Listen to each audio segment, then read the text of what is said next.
Total footage was 80 hours, and with delay about 10 hours, which is why I dissolved, because there wasn't a very good way to cut between, because obviously I wanted to just stick with the key, what I felt was the key pieces.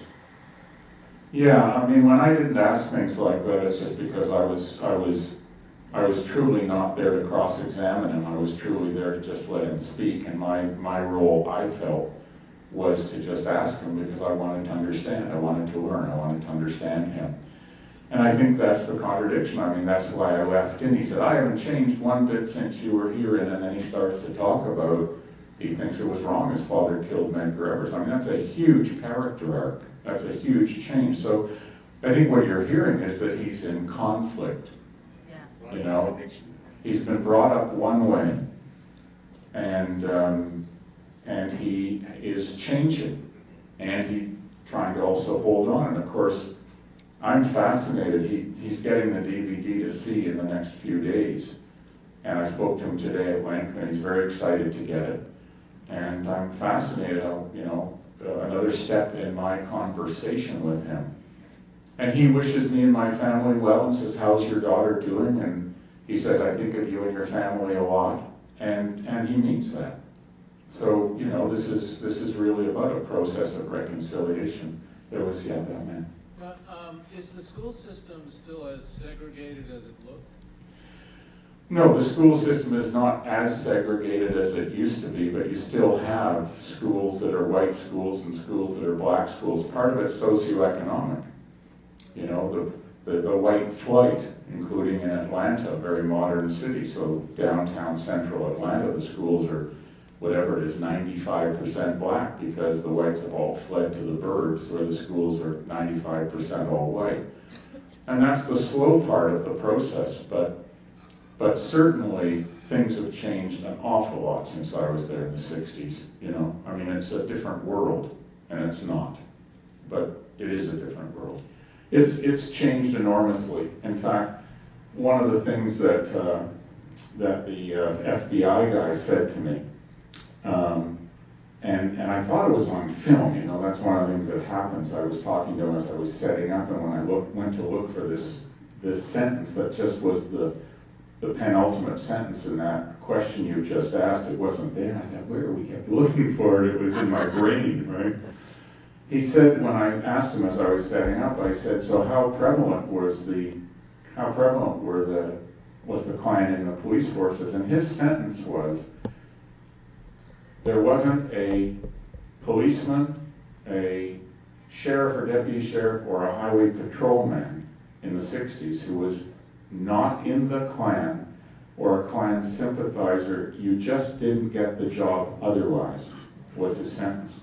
So that's hugely changed now. First of all, if you came out in that way now, you'd be fired.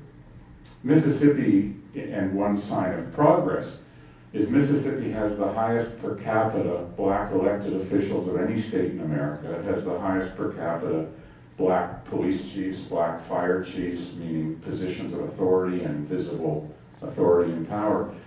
So it's come a long way. And I don't know, when the Klan guys said, you know, it's the invisible empire, we have judges, we have police, they of course can't come out, but they give us the thumbs up. I believe that that's true, partially. I don't think it's very prevalent. You know, I mean, one man I interviewed that I'll probably put in the DVD extras because I wish I could have kept him in, but it really didn't fit in the film, was the only black justice on the Supreme Court of Mississippi. He's now been appointed to the Fifth Circuit Court of Appeals in New Orleans. He's a fabulous human being and an incredible jurist. He's only the second black guy ever appointed in 100 and some odd years to the Fifth Circuit Court of Appeals. You know, there still is the white old boy system. It's still quite prevalent, and the power and the wealth is still hugely in the traditional hands of the slave owners, of the plantation owners, because, you know, wealth is hereditarily passed down. And it still is very, very different. You know, the people I stayed with, it's a contradiction. The people I stayed with, they're fighting, the man has a high position in Mississippi, and he tells me about the people he's trying to get rid of who still use the word nigger in meetings that are public meetings. And it's very difficult, it's entrenched, so it'll take whatever generations. No, I didn't feel angry with them at any point, because I know of people, I know him. I knew from our conversations on the phone before I met him, although I didn't ask him a lot because I wanted it to be on film, that he was grateful I got in touch with him, that he's a lonely person. He's pretty alone in the world. His children, by the way, are racist. They just would never join the Klan. But they still are racist, he says. I've never met them. And so I have a lot of compassion for DeLay. You know, I wasn't shot at by a drunken mother, and I didn't get punched around, you know, by my father, except once or twice. And so I have a lot of compassion for him, and that's what I felt sitting there. I felt not pity, compassion. I like the definition of compassion that says compassion is feeling the other person's feelings. It's not about sympathy or pity, it's being able to feel what the other person's going through.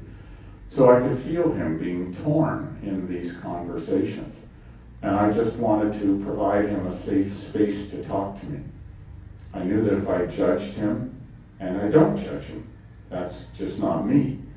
It's not that I'm without judgment. I have my moments, and we all have prejudice, and I have my moments of prejudice. But no, I didn't ever get angry with him. I was trying to, you know, I was frustrated at times in the sense of I'm trying to have him speak as directly and honestly as he can, and that came out after the hours. And what you don't see is the stuff that you don't need to see in a certain sense. I mean, you know, those are the key moments. Those are the crystallization of our hours and hours of talk. I filmed quite a lot of people, and there were quite a lot of people I filmed who were white liberal. In the end, the way I know and believe is the most effective way to structure a film, any film you see, is you have to know what your through line is. And you have to stick with your through line, or you let go of the audience, and you can go away from that through line. That's why delay was used as chapter headings before we went to Belafonte, before we went to Morgan, before we went to Jimmy Travis, so that we stayed with the conversation and branched off accordingly. So the many hours I filmed with other people, some of which is very terrific, just didn't fit. And in the sense of telling the story of who DeLay is then and now, and to a certain extent, how does DeLay relate to this other character, Paul, then and now. So that left out the kind of middle of the road people in a certain way. You know, the average white Mississippian is not racist. And how much that is, I mean, I don't know, 20% of whites are racist, maybe 30, maybe 10, I don't know. But certainly not the way it was in the 60s.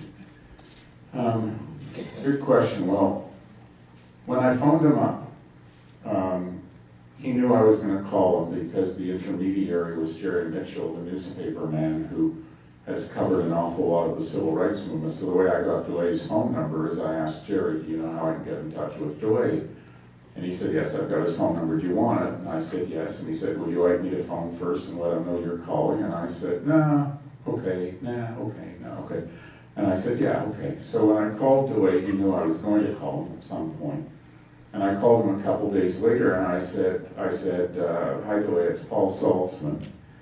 And he said, hi Paul, I always wondered what happened to you. Now, in that moment, I didn't feel he was sincere, but maybe that was just my defense. I don't know. Today I don't know if he was sincere or not about that, and it doesn't matter much.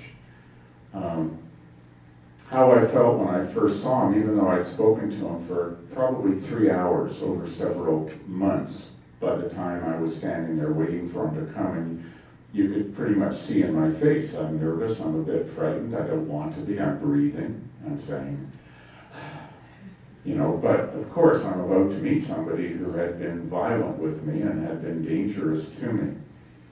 And you can see that even I can see it even in my laugh with him. It's not my normal laugh. There's a stress in my voice, a tension in my voice. But you know, I mean, you know, we went out that night for dinner after the filming, and he started, you know, I asked him, what was it like, what was your dad like, and what was it like? And so the stories about his rather brutal childhood started to come up. And so I felt, you know, there was a warming between us. You know, he feels today like I'm his new best friend. I think that's real. And I feel like I define friendship quite differently. I find in my life I've never had more than 5 or maybe 10 friends at a time in my whole life. I have acquaintances, but friends are people who, you know, whatever, want to see you, call you up, you call them up, you share intimacies and so on. So, you know, I have what I said on camera. I have respect and appreciation to DeLay. What he did by doing this film, he will have some of his compatriots think he's screwed up very much. You know, and his father would roll over in his grave, of course, and his answer to that is really quite fascinating because there's so many nuances. You know, I still see nuances when I watch tonight. Tonight's one of the first times I've ever watched it kind of as an audience. Not because I'm not, but yes. So I saw more nuances in some of his facial stress or things like that. So I think the best way to say it is that I have respect for him and am grateful to him for what I said on camera, that he cared to show up, and he really showed up, boy. You know, even the thing about Jews, when he says, well, maybe I'm wrong. That's big. How many people do you know who say they may be wrong about one of their tightly held beliefs, right? So, right. She asked if I felt he was revealing things for the first time. I'm sure he's never said to anyone in his world, in his community, some of the stuff he said about Medgar Evers and about his father being wrong and about Medgar being right. Now, he has said to me, including today on the phone, that there's a lot that he'd like to talk about that he's never spoken about, and maybe we should do a book together.